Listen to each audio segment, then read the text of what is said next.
but this is natural law, y'all. Okay, natural law. This is natural law number one. So let's get started. First, I'm going to show you where I'm at. This is a very beautiful property that I'm at right now, as you guys can see. This is the kind of commerce that you can do overseas. This is someone's home, and I'm actually in their backyard, and you see they have set up a restaurant. This is a dining area, but again, that's their home. And you guys can see the other part of the dining area over there where that hatchet roof, I think hatch or whatever it's called, that roof right there, that's another dining area. Okay, so this is the dining area where I'm at, and this is the food I'm going to eat. So this is a common meal in Vietnam: noodles with egg, Brussels sprouts with the this is calamansi, but it tastes almost like a lime, and of course the vegetables. Okay, and I always have black coffee, and they give you complimentary tea. So that's what I'm doing right now, y'all, and I'm gonna get into the first lesson on natural law. All right, so remember, this is the book. All of y'all should get it. The link to the free PDF is in the description area. This is hold on, give me a second. Let me show the cover page. All right, so y'all download this book and then print it and have it bound. So this is the cover page. I don't know if y'all can see it. This is the cover page that you'll need for this video series. All right. Okay. So now there's a difference between the natural law that we're going to cover right now and what you commonly hear about. All right. Usually y'all hear about the 7 principles. Okay. But this is going to be different. However, it should harmonize with those 7 principles, right? So let's see what the author has for us. Okay. So I'm not going to show the page of the book. This is just for y'all to see where we are. I'm going to turn the camera. So this is on page 186 of the book. All right. Now, this book has 2 books in it: Volney's Ruins, and then at the back, Natural Law.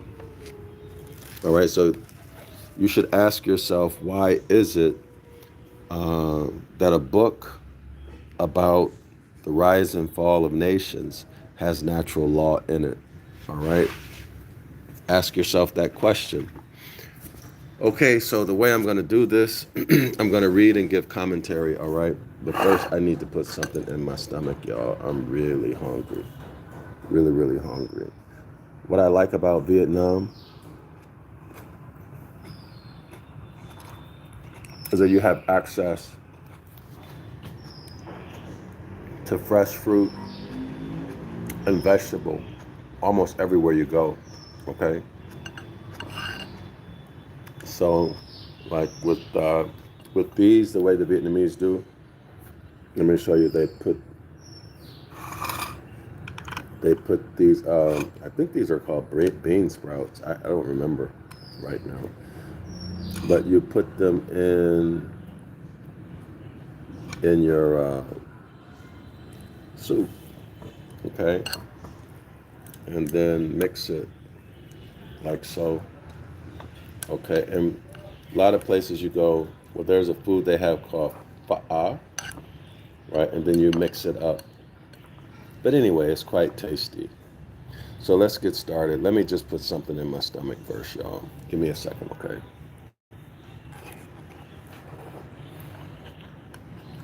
And in Vietnam, eating manners are completely different. So you can eat like this, put your mouth like this.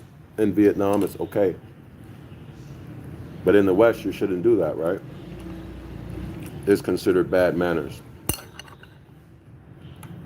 All right. So give me 1 second. I need some fuel.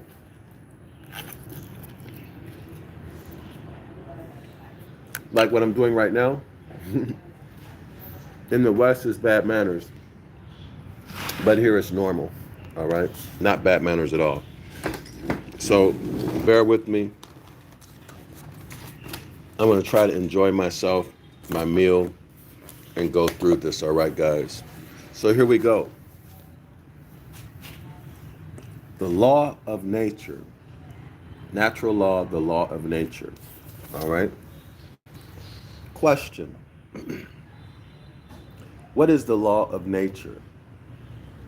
Answer.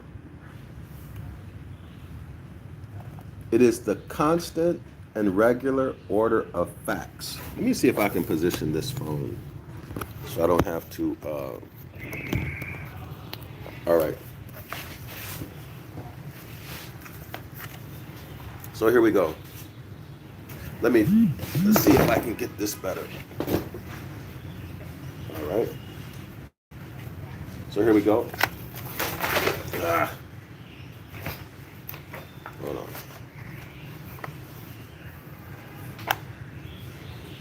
One second. Okay, here we go. All right. What is the law of nature? Answer. It is the constant and regular order of facts. What is the constant and regular order of facts, y'all? Think about that. By which the Most High governs the universe. Okay, so what is the constant order of facts, and then what is the universe?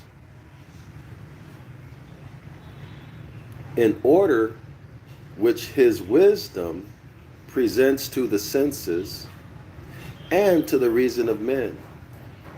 Y'all got that? In other words, natural law shows itself concretely.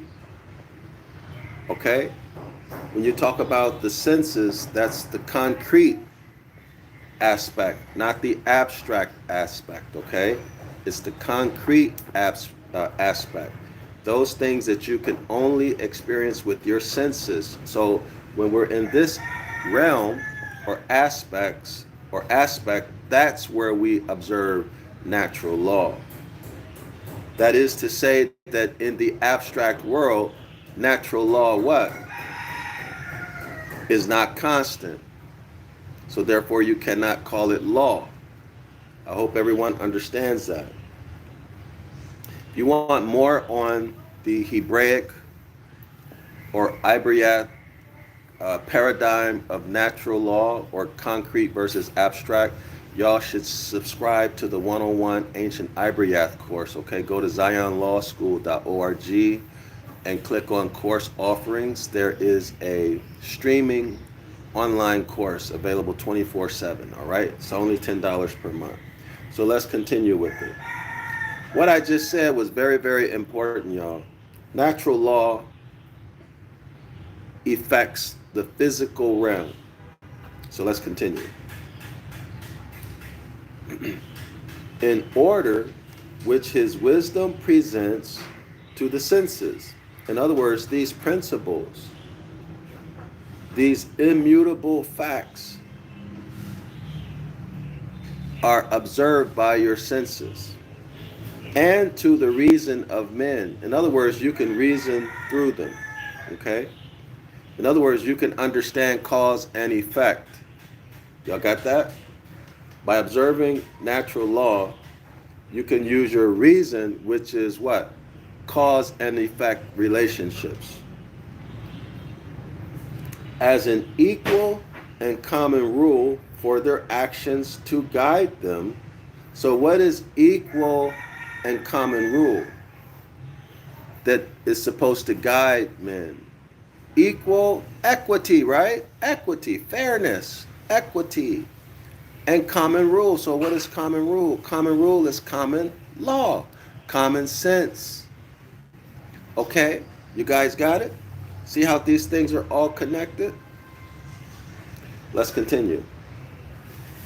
Without distinction of country or sect, toward perfection and happiness. So in other words, natural law is going to present itself all over the world, in every country, in the same way. It doesn't change due to culture, right?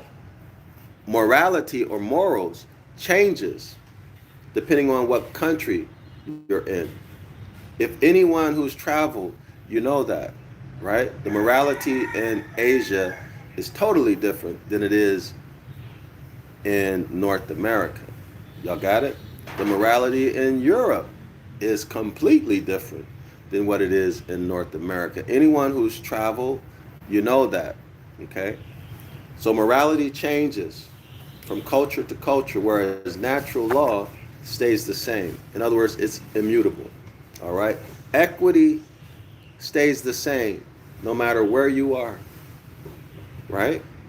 Common sense stays the same no matter where you are, okay? Hope everyone understands that.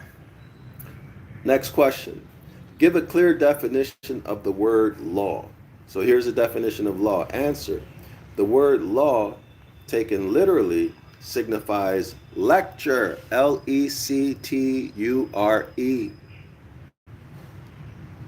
The word law, taken literally, signifies lecture because originally ordinances and regulations were the lectures, preferably to all others, made to the people, in order that they might observe them. You guys got that? The lectures were made to the people so that the people would observe them. So what are we talking about? Heritage, culture, right? You guys got it?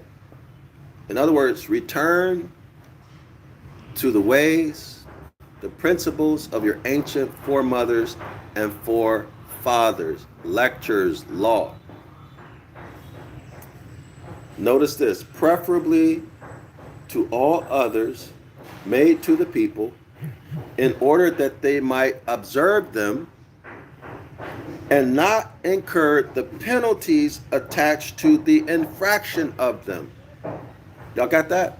So your heritage, your culture passes down lectures from one generation to the next so that you will not be penalized for breaking natural law. Y'all would not believe how many people have said to me, well, Dr. Yasapa, what is natural law? We don't know what natural law is. Therefore, clearly, you're being penalized, right? You're being penalized because how can you not be? You're not observing them in most cases, right? Especially in North America. So let's continue to listen to what he says. It says here, without distinction, I'm sorry, I'm in the wrong place.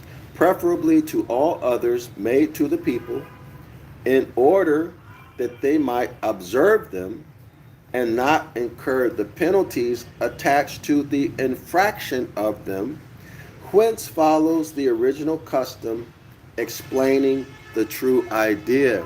So y'all, let's look at this concretely.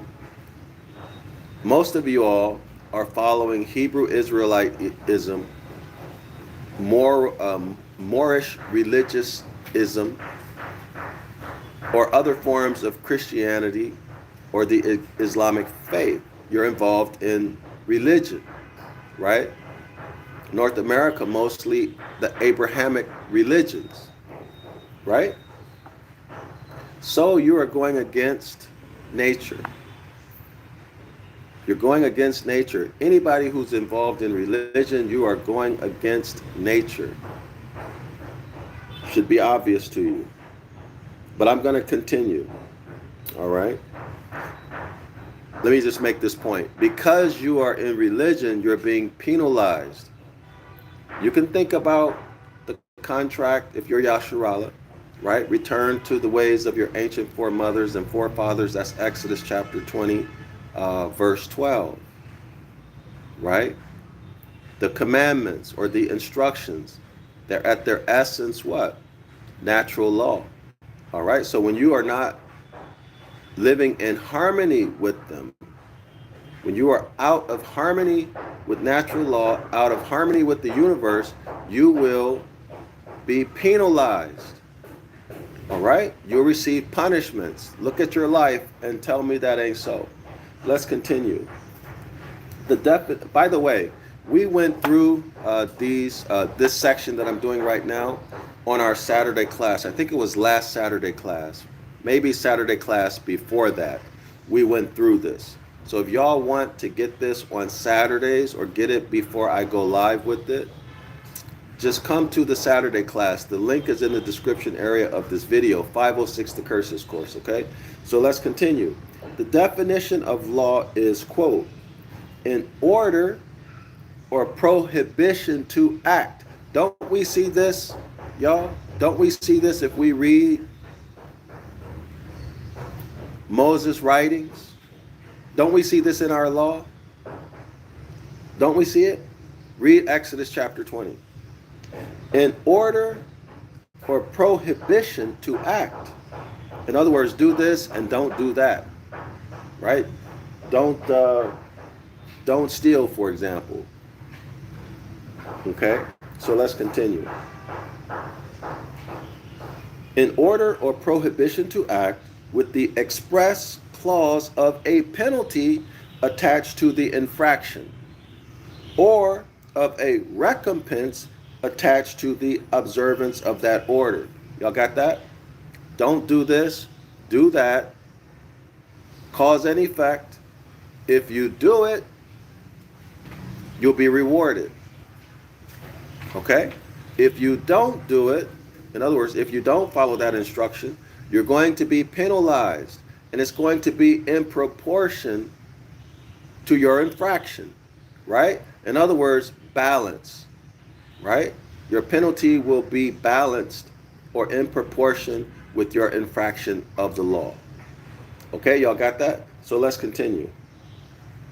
Question: do such orders or do such laws exist in nature? Answer: yes.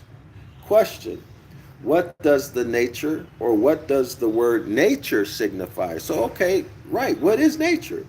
Answer: the word nature bears three senses. In other words, nature has three nuances. So let's go through those. How about this? Nature has three nuances. Three. Okay, first, nature signifies the universe. So what is the universe, y'all? The universe are the stars, which are what?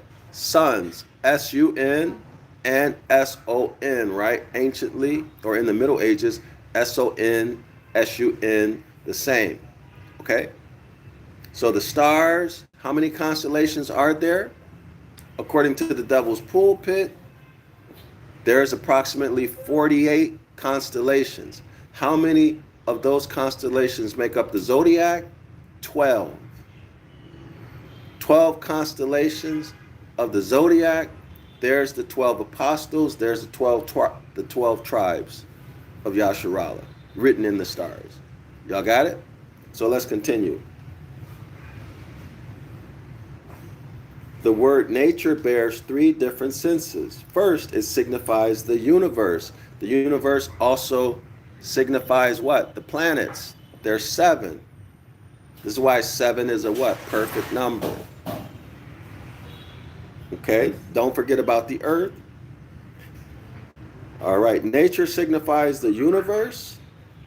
The material world, so material world is what? Concrete.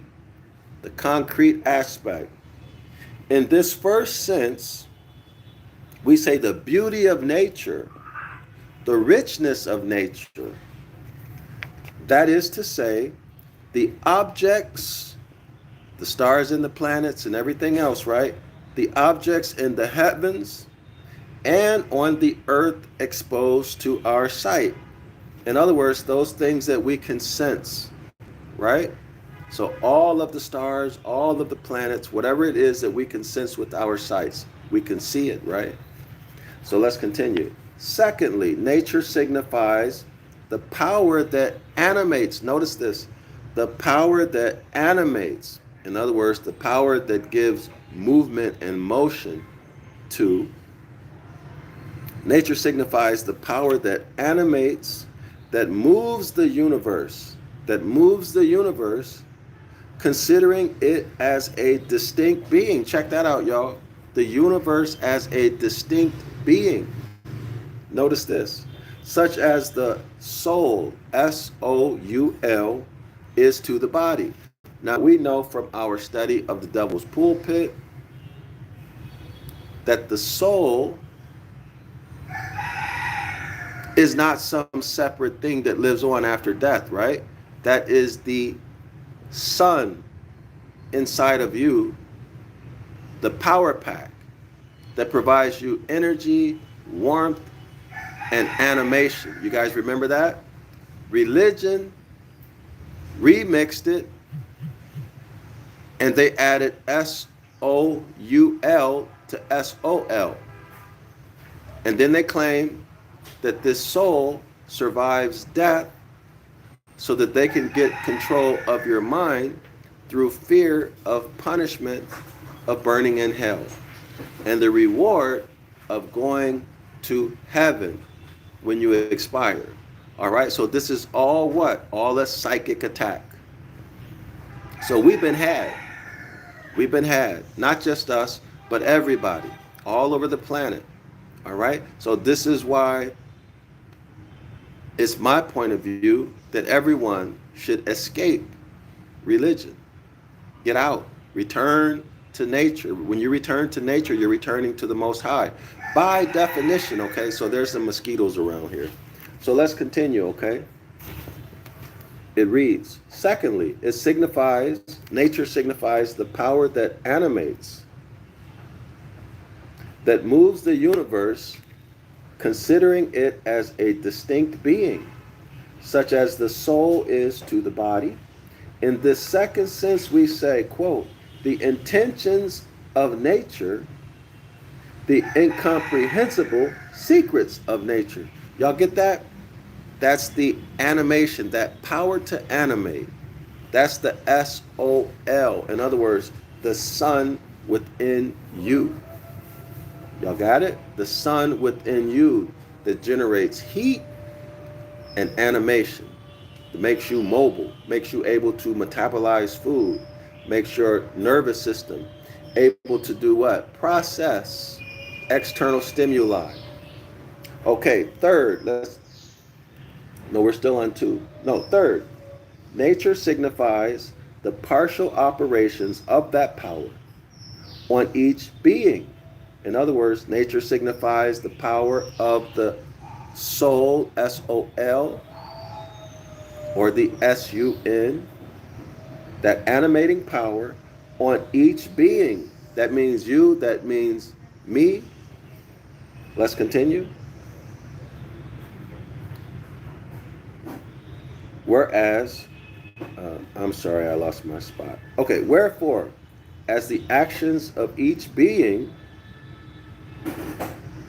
or each species of beings are subjected to the constant and general rules which cannot be infringed without interrupting and troubling the general or particular order. Those rules of action and of motion are called natural laws or laws of nature. Let's repeat that, y'all. Wherefore, as the actions of each being or each species of beings, so that would be man, woman, right?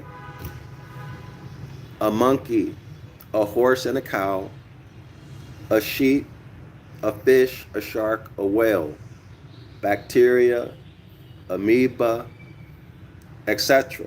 These are the beings.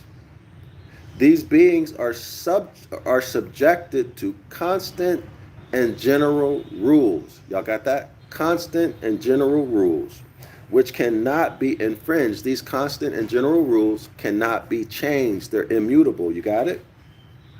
Okay?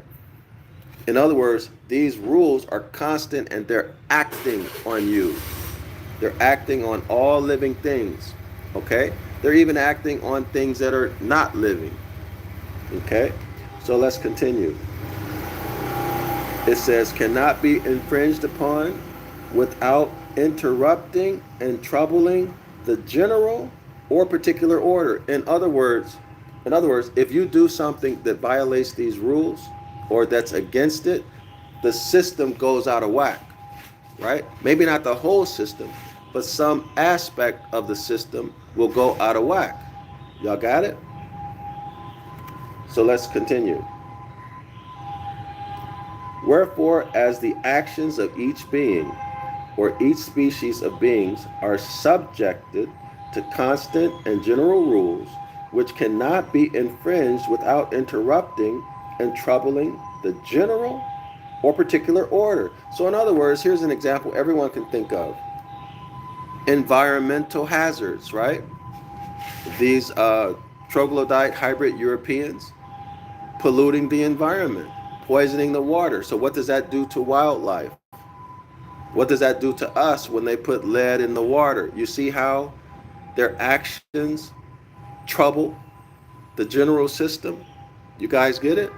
Or let's say logging, over logging, destroys the forest. You guys get that? Or things that destroy bees. It will affect what? The flowers won't get pollinated, so on and so forth. You guys get it? That's what he's saying. So let's continue. So these things are called natural laws. Question: give me examples of those laws. Answer: it is a law of nature that the sun, S-U-N, illuminates successively the surface of the celestial globe. In other words, the sun will rise and it'll make the whole earth light, you know. So on one part of the earth, it's light, the other is dark, but then the sun will continue. Then the other part of the dark part will become light, and that process repeats itself for eternity. It is a law of nature that the sun illuminates successfully the surface of the terrestrial globe, that its presence causes both light and heat. The sun causes both light and heat. But what does it also cause? The sun also causes darkness and cold, right? Yes. So when the sun is in the north part of space, we have winter time, or at least in North America, you have winter time. It gets dark, right? And it gets cold. So what is this representing? This is representing what? The constant battle between light and darkness, the constant battle between good and evil. You guys got it? The constant battle between good and evil. Christ, the sun, on June 24th, the sun is referred to as Christ. September 29th, the sun is entering the gates of hell. September 23rd, 22nd, and 23rd, the sun stands still for 3 days. It's considered to be dead. It's what? In the dense, dark, bottomless pit of hell. You guys get it? After 3 days of being dead, it's resurrected on December 25th, right? At 12 midnight. The sun then what? It goes northward. It goes southward. It starts to go up 1 degree. And now, for the first time all winter, the number of daylight hours or sunlight hours begin to increase, right? So the sun continues to ascend, or what? Spring upward, and then we get to the spring, right? But on December 25th, this is when baby Jesus, baby JC, is born. Horus, in Egyptian culture, tradition, Horus is born. In Christianity, that's baby JC. He's born, right? Then we get to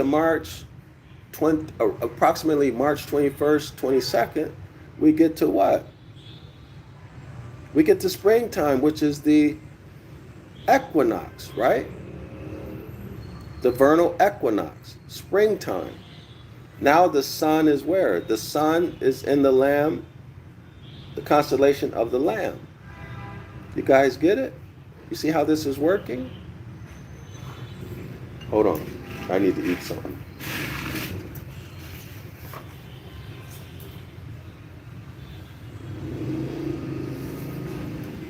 The sun is in the constellation of the Lamb. All right?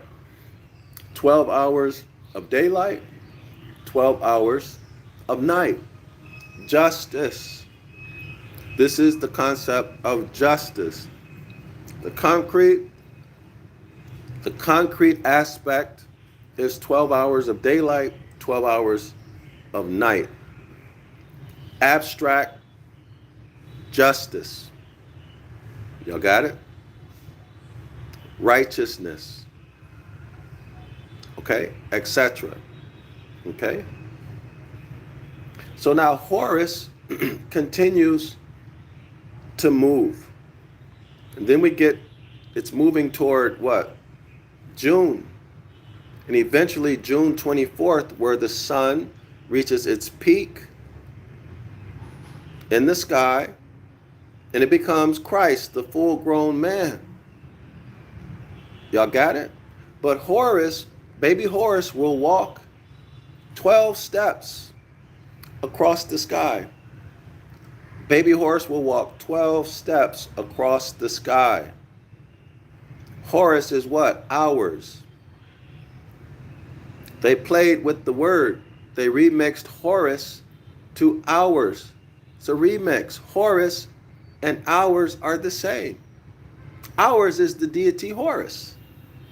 Okay, y'all? I hope everyone understands that. This is why you have, is it 12 jurors? Right? 12 jurors. You guys get it? All of this is lined up with nature. Justice is what? 12 hours of daylight, 12 hours of nighttime. That's justice. 12 jurors, 12 apostles, 12 tribes of Yasharala, etc. Okay? Equality. No inequity. Y'all got it? That's how this is all playing out. And then again, now that the sun is at its peak, June 24th, it's at its highest point in the sky, what's going to happen? Well, it's going to begin to fall or descend into the fall, right? So what's happening? Somewhere around September, I think it's 23rd, I don't remember the exact date, but we get to another equinox, right? So the sun will cross the line of the equator. And what happens when the sun crosses or goes below the line of the equator? We call that what? Christ crucified, right? That's Christ crucified. But coming from December 25th to March, that's called what? That's called the Passover in Jewish religion, right? The sun is passing over the celestial equator. The sun is passing over, right? The Christians call it what? The resurrection of the Christ, or something like that. I don't remember. I think it's the resurrection, or is it the memorial? Yeah, the religion that I used to be in, they call it the memorial. But y'all get what I'm saying. All of this is astrological. All right, it's all astrological. The only thing is that they never told you. So you're out of harmony. You're in religion. You're in the abstract world. You're civilly dead. You got it? You're civilly dead. You are out of harmony with the Most High. Therefore, punishment. This is why Jeremiah, I think it was in Jeremiah chapter 7, the last video I did. Y'all go back and watch that. Jeremiah talked about the way, right? Returning to the way, which is the zodiac, okay? And getting back on the old path, which represents the ecliptic, okay? The ecliptic. Now, y'all go back and watch the other videos if you don't know what I'm talking about, okay? Because we've done this a lot. We have illustrations online and everything in the videos. Go back and watch it. So you guys see how we're being told to harmonize with nature. Harmonize with nature. Here's a good example. If it's wintertime, are you going to go outside without a coat, a hat, and boots? No, you're not, right? You're going to freeze to death. You're going to be punished. If it's summertime, are you going to go outside dressed like you're in wintertime? No, you're going to be punished, right? Eventually, you'll dehydrate. You'll start sweating. You guys get it? If it's springtime, are you going to plant? No, if you're living in the big cities, right? We're not going to plant. We're going to go to the grocery store. So what's the punishment? The punishment is that now these corporations have complete control over you. You have no autonomy. You're at their mercy because you're not planning. What's the other astrological correlation? Summertime comes. What did our ancestors used to do? Spring, plant. Summer, working. The farm. Fall, harvest. You have all your plants, all your harvest. What do? You save 10% of your seeds. Why? You save 10% of the seeds so you can do what? Give them back to the earth. In other words, you're going to replant them. You guys get it? But what's the religious remix of that? The religious remix of that is a 10% tithing. The church wants 10% of your income, of your money, of your stuff. You see how they took the natural phenomena and remixed it into religion? Let me restate it. Our ancestors took 10% of the seeds that they got at harvest time, gave it back to the earth, replanted them. That's what that means. Gave it back to the earth, replanted them, replenished the earth. Okay? Religion, the dark priesthood came and said, let's put an end to that, right? We can make money on this. Let's take that concept of 10% and replenishing and tell them to give it to the church, give it to the religion, 10% of your income. You guys see how the remix occurs? Excuse me. So this is what we're dealing with, y'all. This is what we're dealing with. I can't tell you what to do. You know, it's your thing. It's your thing. I can't tell you what to do. I'm only telling you what our ancient ancestors used to do. We are obliged to return to the principles and lifestyle, the heritage of our ancient foremothers and forefathers. Like the author said, law is lectures. The lectures that were given to one generation to the other so that they could prosper and be happy and not be penalized. So are you going to accept this information? Come out of religion? Stop giving 10% of your money as a tithing, return to nature, start working toward getting your own land, farming, right? And then replanting 10% of your seeds like our ancient ancestors did. All right? Get out of religion. Let's continue. It is a law of nature that the sun illuminates successively the surface of the terrestrial globe, that its presence causes both light and heat. That heat acting upon water produces vapors. This is called the water cycle, y'all. That those vapors rising in the clouds into the regions of the air dissolve into rain or snow and renew incessantly the waters of the fountains and rivers. So we know what happens when people disturb the water cycle, don't we? We hear about the weather machines, don't we, that cause hurricanes, earthquakes, etc., etc., etc. But what about those, I'm going to say, human activities Do you know what I mean by human activities? If you don't know what I mean by human activities, go back and watch the video that I did on this topic. We are not, Moors are not human. We are man and woman. But why is that? Go find out. You absolutely must know. All right? Because if you're calling yourself a human, you are actually denationalizing yourself. Okay?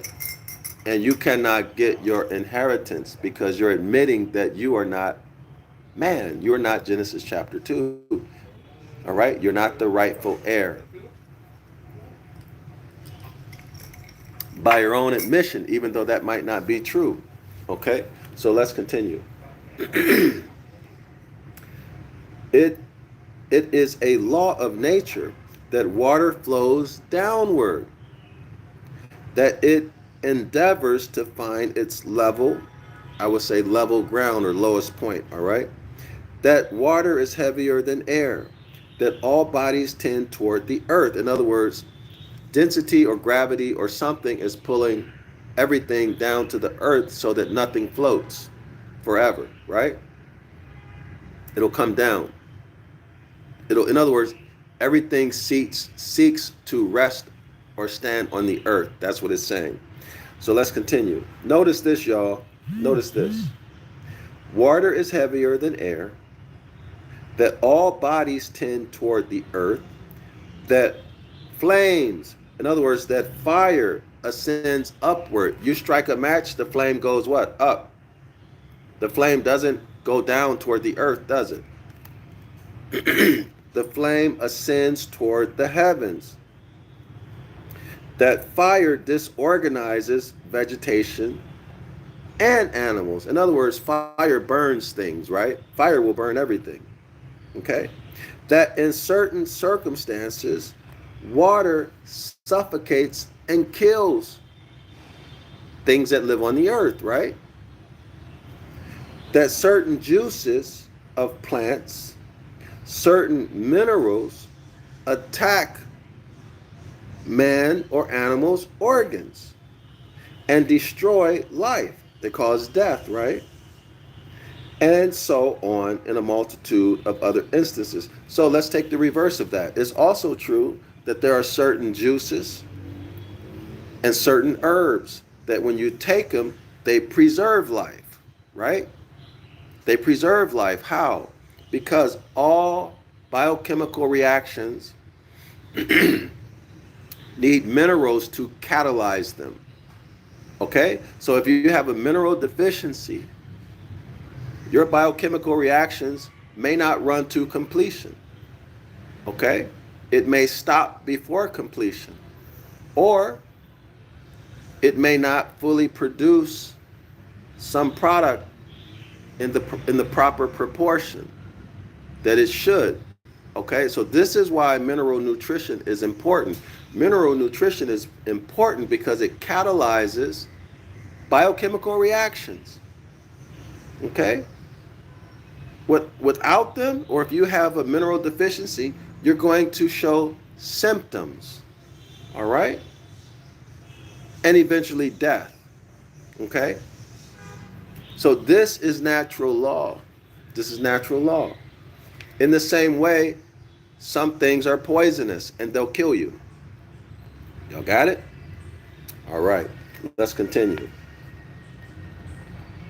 Wherefore, as all those and similar facts are immutable, constant, and regular, so many real orders result from them for men to conform himself to, which the express clause of punishment attending to the infraction of them, or of welfare attending to their observance. In other words, there's a fundamental law.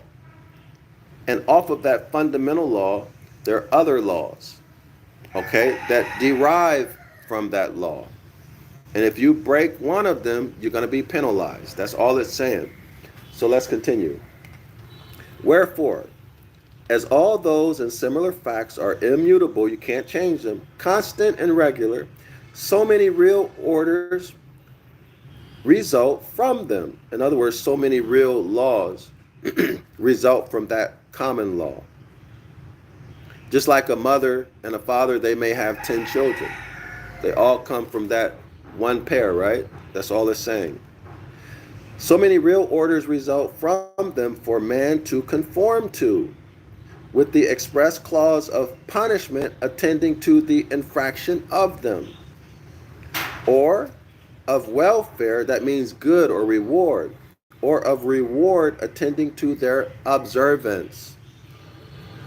So that if man pretends to see clear in darkness, if he goes in contradiction to the course of the seasons, what are the seasons? Winter, spring, summer, fall. Right? In other words, if you are not planting in the spring, you ain't going to have nothing to eat in the winter. And what are you going to be out doing in the winter? You're either going to die or be out robbing and stealing. Or your children are going to die. Right? Or you're going to be dependent on corporations like most of us are today. You lose your autonomy. You lose your sovereignty because they can take it away when they want to, or they can put substances in it to shorten your life, to give you disease, so that they can make money selling you medicine and tests. Y'all got that? Create a research industry off of you. Create a pharmaceutical industry off of you. Why? Because you are in violation of natural law, which is to do what? Plant your own food. Plant your own food. Therefore the humans, the hybrid troglodyte niggers, can exploit you because you are out of harmony with natural law. All right? They can make you sick. They can make you become an addict. They can give you water with lead in it, etc. All right? Let's continue. Wherefore, as all those and similar facts are immutable, constant, and regular, so many real orders result from them for man to conform himself to, with the express clause of punishment attending to the infraction of them, or of reward attending to their observance. So that if a man pretends to see clear in darkness, if he goes in contradiction to the course of the seasons or the action of the elements, if he pretends to remain underwater without being drowned, to touch fire without burning himself, to deprive himself of air without being suffocated, to swallow poison without destroying himself, he receives from each of those infractions of the laws of nature a corporal punishment proportional to his fault. In other words, if you see fire and you touch it, you're going to get burned, right? You're going to pretend like fire won't burn you? Okay, so a child learns very early in life, don't touch the stove, right? Don't touch fire. So let's say you know that, and you go out and touch the fire. Well, what's the cause and effect? You guys got it? That's what it's saying. In other words, your punishment will be in proportion to your infraction. In other words, if you do something really stupid like jump off a mountain, well, most likely you're going to die or be paralyzed, right? So let's continue. All right. Those infractions of the law, of the laws of nature, a corporal punishment proportionate to his fault. But if, on the contrary, he observes and practices each of those laws according to the regular and exact relations they have to him, he preserves his existence and renders it as happy as it can be. And as the only and common end of all those laws considered relatively to mankind is to preserve and render them happy. In other words, the laws are in place to make you happy, to make you prosperous and happy if you follow them. Hence, the Most High is telling us what? Obey his laws. Read Deuteronomy chapter 28, 1 through 14. All of the gifts, the lavish lifestyle, all of tangible material gifts that you'll get by harmonizing yourself with natural law. In Deuteronomy 28, 15 through 68, all of the punishments, the terror that you're going to encounter for violating natural law. Y'all got that? See how this is all the same thing. All right, so let's continue. And as the only common end of all those laws considered relatively to mankind, y'all know what mankind is, right? That takes you to Genesis chapter 1. So let's replace mankind with man and womb man. Is to preserve and render man and womb man happy. Why? Because we are what? Genesis chapter 2. We are the rightful heirs. We are the Moors. M-O-O-R-S. We are the rightful heirs. We are the what? Substance and subject matter of the law. Why? Because we are the land. Watch the videos that I did on this topic. I hope this is resonating with you. I hope you're putting two and two together. Okay? So the purpose of law, the purpose of lectures, heritage, culture, passed from one generation to the next, is to preserve and render us happy. It has been agreed upon to reduce the idea to one simple expression and to call them collectively the law of nature. I hope you guys appreciate the reading that we just did. Make sure you download the book, okay? Download it, print it, and bind it the same way I did, all right? Very simple. Print it and bind it, spiral or this type of binding, okay? So you can take it anywhere with you. It's not going to get destroyed. If this binding starts to come off, just take it back to the printer and have them rebind it. All right, that's all you have to do. Print it. Don't try to read this on your laptop or computer. It's not good for your eyes. All right? It's hard to follow. Okay, when I'm in the situation where I'm going to present on my laptop, I want you to have your document in front of you so I can show you illustrations and other visualizations to complement what we're doing, okay? So let me ask you guys a question, a favor. I want you to put in the comment section natural laws that you observe, not the ones we mentioned in the book. In the book, we talked about natural law. I mean, we talked about the water cycle, right? We talked about touching fire, going underwater and thinking you can stay underwater as long as you want and not drown, right? We talked about the natural law of the sun providing its sunshine successively over each part of the earth. Okay, so one part is light, the other is dark, and then it will what? Reverse itself so that the whole earth receives light. Now, in the Saturday class, 506 The Curses course, the link is in the description area. One of the things that I talk about and we discuss as a class is the angle of the ecliptic. The angle of the ecliptic relative to the equator, the celestial equator. Okay, so this is the celestial equator, 0 degrees. This is the angle of the ecliptic. Can y'all see that? 23 degrees, according to the Devil's Pulpit. Today, they say it's 23.5. All right? I suggest y'all go back and read that. Make the correlation between 144,000. See what you come up with, all right? Now remember, when the sun crosses the ecliptic, there's 12 hours of daylight. I'm sorry, when the sun is at exactly 0 degrees, it's right on the same line.